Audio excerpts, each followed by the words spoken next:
آقا سلام، شب و روزتون بخیر باشه.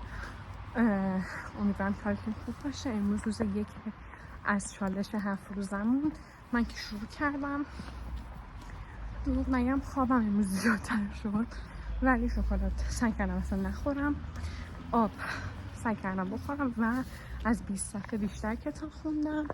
ولی من مانگا خوندم، یعنی مثلا گفتم هر چیزی که میخواین بخونید ولی واسه خودتون یه چیزی بذارین که حتما این کار رو انجام بدین.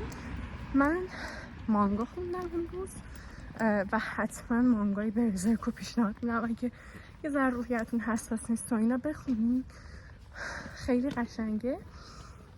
شما مثلا بنویسین که امروزتون چطوری گذشت، خوب بود یا نتونستین چالش رو انجام بدین، چقدر آب خوردین. منم امروز دیگه حالم خیلی بد بود، صبح میگم همش خواب بودم، ولی دیگه زدم بیرون، اومدم یه سر بیرون. الان دارم میرم سمت خونه، برم یه همون برم یه دوش بگیرم، کارامو انجام بدم و بخوابم بعدش.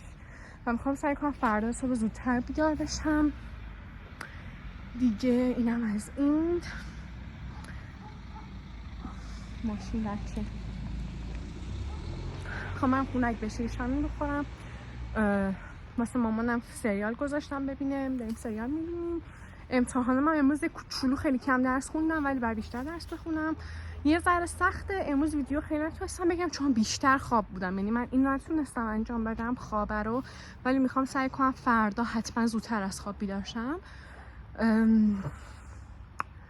اینم از این. گفتم ویدیوهای کوتاه میذارم ولی هر روز ویدیو میخوام بذارم توی این یک هفته. شما لطفاً سابسکرایب کنین به چنلم، حمایت کنین که این به من خیلی کمک میکنه، انرژیمو بیشتر میکنه و به هممون کمک میکنه تیم بذار وضعیتمون رو بهتر کنیم.